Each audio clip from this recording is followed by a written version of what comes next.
Okay, good morning. We are live from Liberty Park Elementary School, and we are so excited to bring the Hispanic Heritage Speaker event to you. I am Erica Henn, the Director of Elementary Programs for Junior Achievement of the Palm Beaches and Treasure Coast. So, we're celebrating diversity. We have special speakers all week long. Let's get started. Welcome to the Hispanic Heritage Celebration and Career Speaker event, brought to you by Junior Achievement of the Palm Beach and Treasure Coast. My name is Jade, and I am one of the hosts for today. Today we are hosting the event live from Liberty Park Elementary. My name is Melanie, and I'm also one of the hosts for today. Today we want to welcome our speaker, Susy Diaz. Hello, welcome, hi. We have gathered some questions from our classmates to learn more about you and what you do. Tell us a little bit about the work you do. So I actually have a couple of hats I wear, just like many of our students. You're students by day, you might maybe participate in sports. So many of us adults actually have a lot of hats we wear too. So professionally, my career and my job is I run the foundation at the Bach Middle School of the Arts. So I get to go out and find resources, find funding to assist with our programs at Bach Middle School. But I wear a second hat, which is I am honored to serve as one of the elected officials here in the city of Green Acres.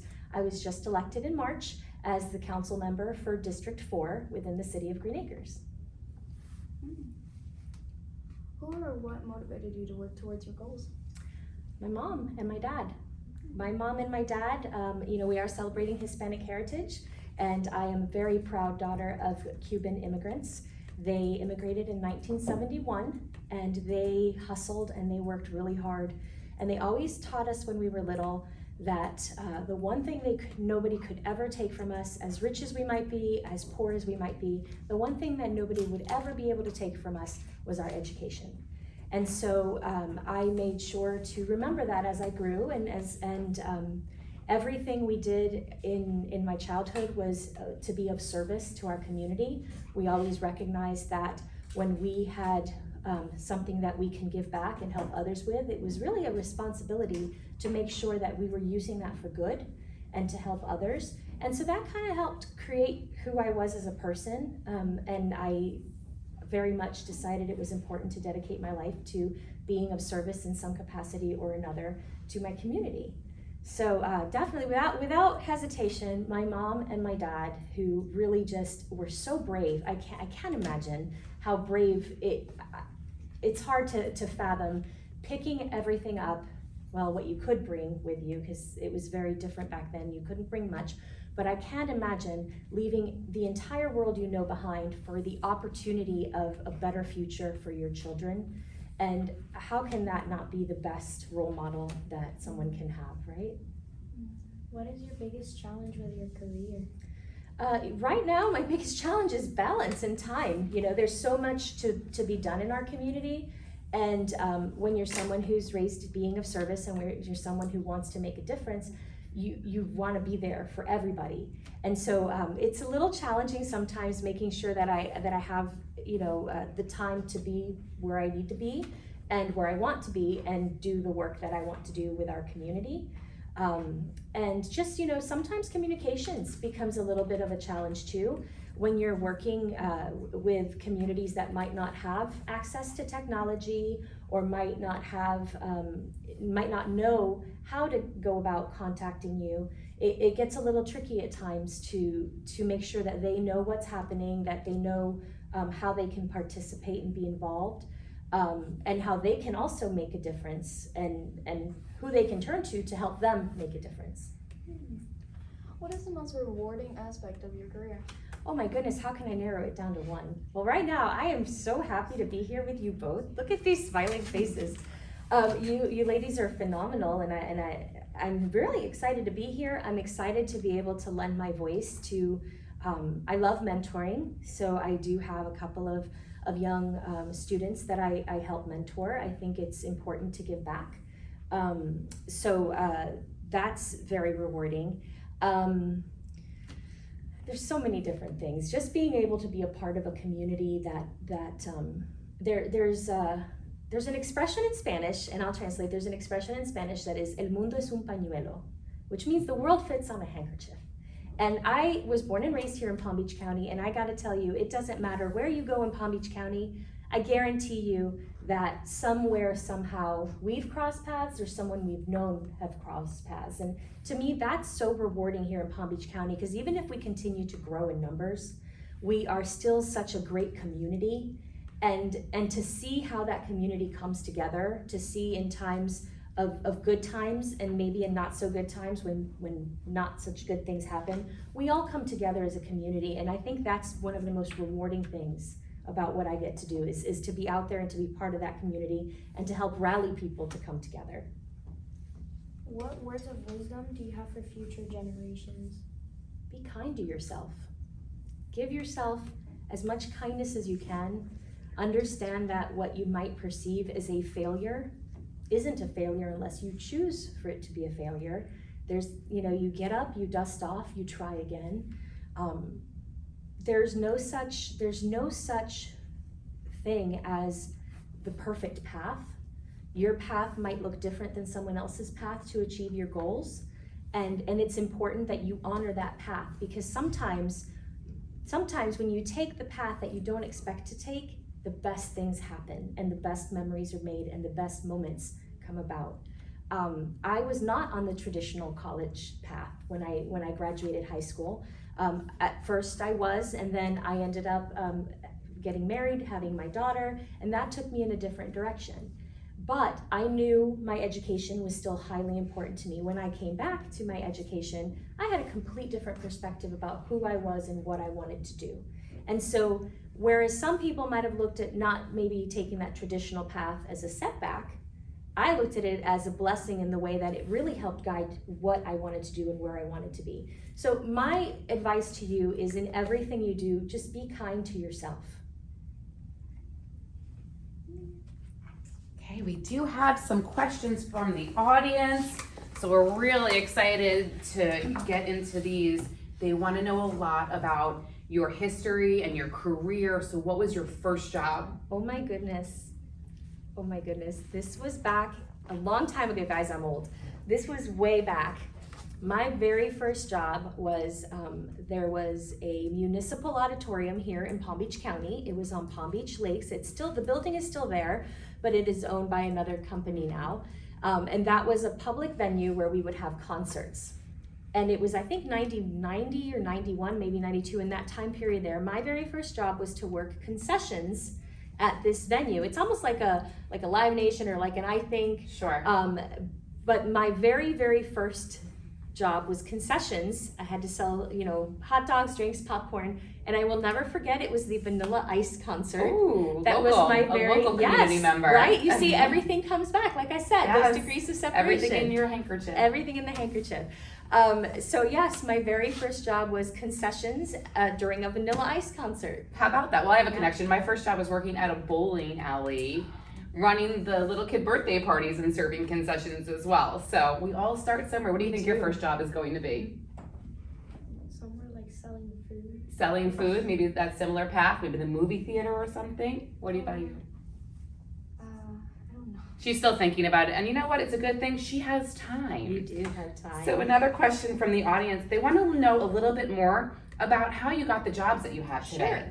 Sure. So like I said, there's the two hats, but I got to tell you, this is a fun story. Way back, I did work in the mayor's office in the city of West Palm Beach. I worked there as assistant to a mayor by the name of Joel Diaz. He has since passed. And it was such a neat circumstance. You and I were speaking earlier, Melanie, about the importance of knowing two languages. So a gentleman who back then was very active in our Hispanic community was hosting a luncheon with the gentleman, Joel Diaz, who was running for mayor at the time. And I got a phone call and was asked if I wouldn't mind serving as the interpreter for that luncheon. So I went to this luncheon and I got to sit next to Mr. Daves, and we talked during the luncheon. I did my work as an interpreter, helping those there that weren't understanding English to know what he was about and what he stood for. Well, wouldn't you know it, I'd say probably about 6 to 8 months after he was elected, because he did win, he called me out of the blue and said, there's a position in my office I would like for you to apply for. And I did. And so then I started working in the city of West Palm Beach as it was the mayor's response team. And I'll never forget, I didn't quite know what that meant until I got there, which will happen in life. And again, be kind to yourself when it does. Other duties as assigned. The four words, the four magic words. So that position, anytime somebody was upset and would call the mayor's office upset, I would be the one to get that phone call. So at first you're like, oh, but let me tell you, it taught me so much about people, and it taught me that the most important thing we could do is listen when somebody's upset and make sure that they understand that you care. You care what's happening about what's happening to them. You want to help solve it. You can't always solve it, but more times than not, if you just listen and have empathy, which means you understand and you're putting yourself in their shoes, that situation will go away and they'll be okay at the end. So that was a really neat experience. After Mayor Dave's, I did work with then Mayor, now Congresswoman Lois Frankel, who was our mayor in West Palm Beach for some time. And that kind of set the wheels in play of me thinking about the political side or serving my community in an elected capacity. I also, after the mayor's office, worked in nonprofit. I worked with American Cancer Society. I got to go to Tallahassee and advocate for things that were important to our community. So that gave me the knowledge and understanding of the importance of nonprofits and what they do for our community. And here I am today. Arts education for me is incredibly important. As a child who started kindergarten not speaking any English whatsoever, I did not know one word when I started kindergarten, and it was the arts that I gravitated toward because I realized quickly that I could look at the same piece of art or hear the same song as another student who spoke a different language, and we were both communicating because we both understood the same thing from that work of art. So just when this position opened up at the Bach Foundation, it was like a sign from the universe saying, you know what, this is what you need to be doing and this is where you need to be. Just meant to be. Yeah. What a world of experience you have to share with our students. We're so grateful for that. So to date, the best part of any job that you've ever had, you walked out of your office or your event and you were like, wow, that was really something to remember. There's so many. It's hard to say there's one. It really is, because I think if you live your life being very grateful for the opportunities that life puts in front of you, you every day is like that. I just had that moment Saturday. We had over 1,000 parents and students come through Bach, and I thought, in that moment, I was like, wow, we're able to have these events in person again, and people can start being more involved in our community. So that was great. I have to tell you, and it wasn't so much a wow, that was great, more of a this is for you. My daddy did pass away in 2020, which was very sad for us. And he was, like I said, my parents were who really inspired me the most. I have to tell you, the moment I received my voter's ballot that had my name printed on it, that's something right there. knowing the Right? sacrifices that knowing what my parents went through to leave a country that just didn't really want them there anymore, to be able to come here, to be able to raise us to understand the importance of giving back to your community, and then seeing my name there, it was all for him. It was all for my dad. So Love that stories was like that was the best. This is like one of my moment. favorite days now because Oh, of you sharing that. All right, so we have some fun questions now too. Oh boy. So this is Okay. from Tanisha Varicel, and she wants to know, what is your favorite memory from childhood? Whew. Oh my goodness. I don't know if I can remember that far back. Oh my goodness, there are so many. Did you take a special I trip? had, no, I think all of my memories, all of my special moments and my special memories very much are centered around family and community. Mhm. I remember, it wasn't one moment per se, but I had my tia, my great aunt, who she knew how to sew, she knew how to bake, and all of these great things. And at the time it was, I would sit there and maybe bake a cake with her, or she'd show me how to sew. And I didn't realize in the moment the life lessons that she was teaching me. You measure twice, but you cut that fabric once, because once you cut it, you can't put it back together. I didn't realize I was learning math. Sure.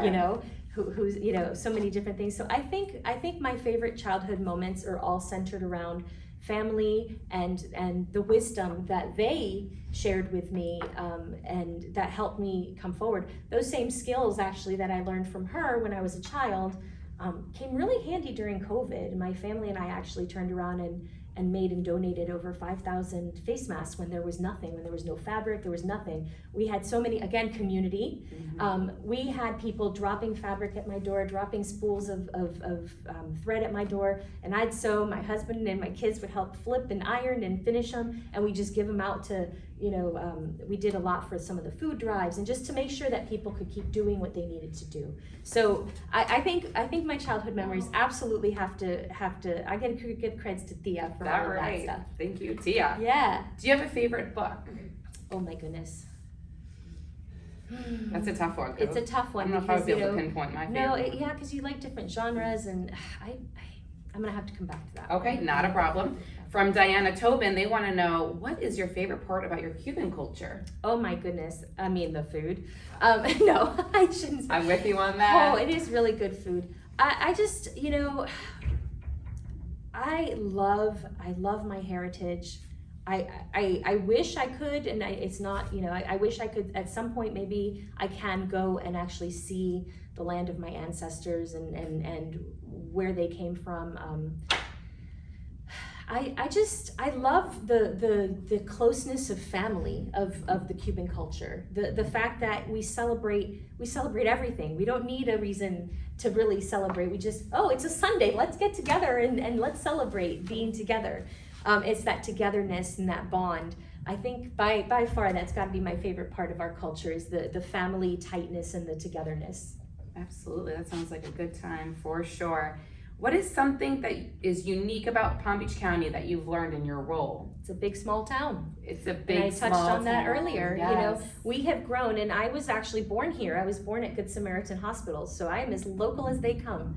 And I can tell you, in those years of life, lots of them, nearly 50, I can tell you that I've seen this town, you know, it's grown by leaps and bounds. It's grown so much, and yet it's still maintained that small town feel. I love how we embrace culture. I love how we embrace diversity. And I love that our leadership is looking at that now and saying, hey, you know what?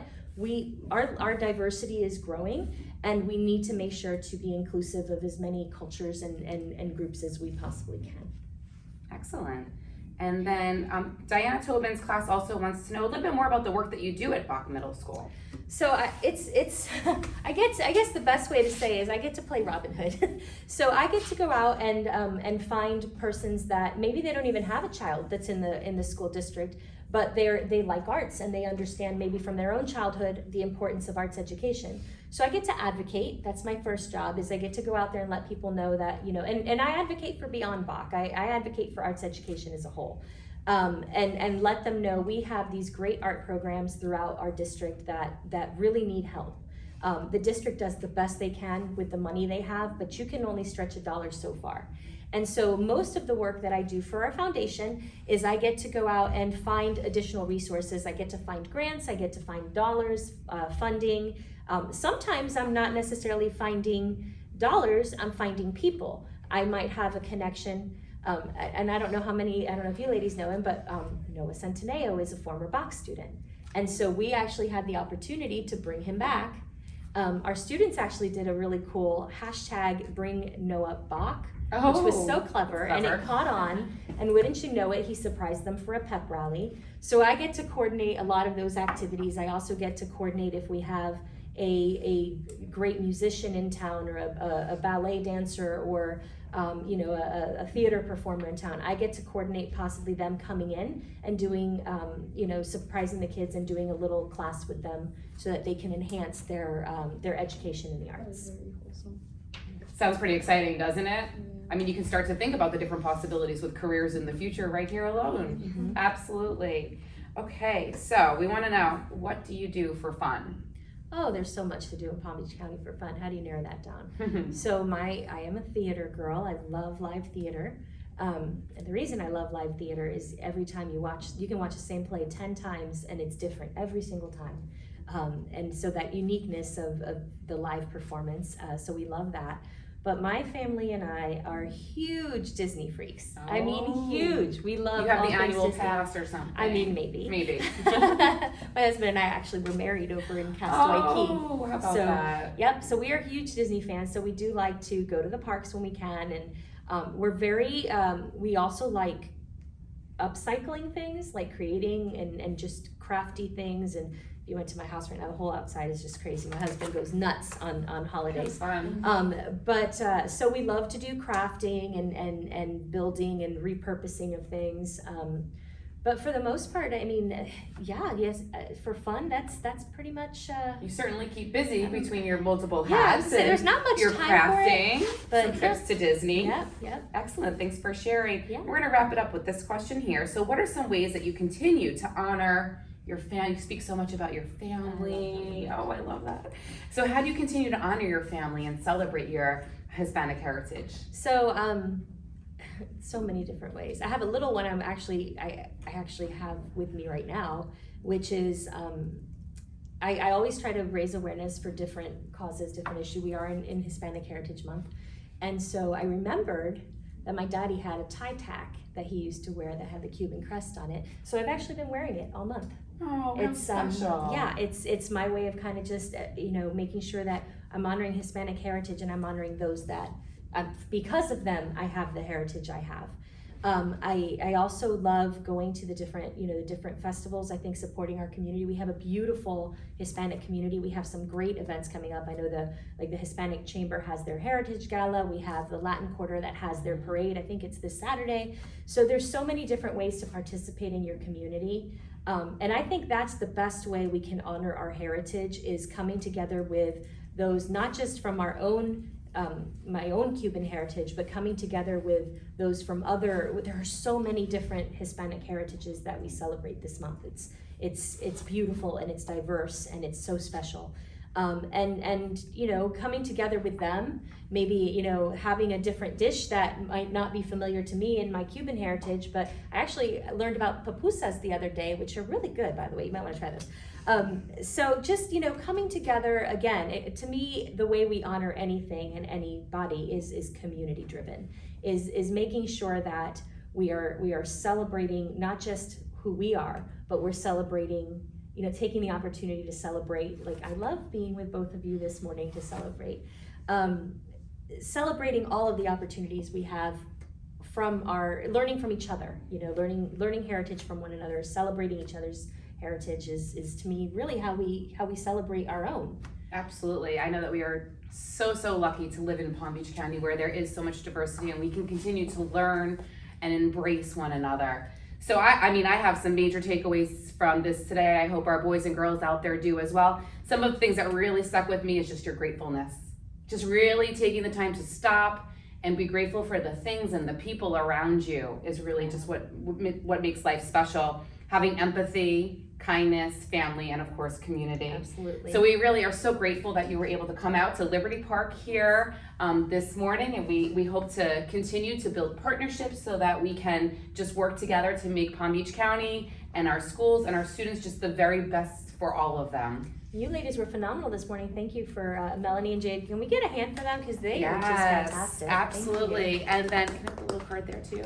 So we are so excited because we have a partner, and that is Don Ramon Cuban Restaurant Yeah, is that, on Dixie that's Highway. That's Dina. Hi, Dina. So she has donated some gift cards for us. So we are going to raffle off one each day to one of the teachers that have signed up, whether it be in person today or virtually. So we have our winner. Talking about small world, can I just share this little This tidbit? is our handkerchief, right? So here's our handkerchief moment. Dina has known me since I was 6 years old. Aww. Because she and my cousin took classes together way back. I mean, we're talking a long time ago. So yeah, thank you, Dina. So right, kind. so we really appreciate all that she does for our community. So our winner is Diane Smith, and she's from Westward Elementary. So Diane, I will be taking a trip to Westward to come bring you your gift card. Congratulations. Congratulations, Diane. Thank you to our speakers, and Susie, thank you so much for being here with us Thank you. today. It's my pleasure. It's a real pleasure. Have a great day, Bye, boys everyone. and girls.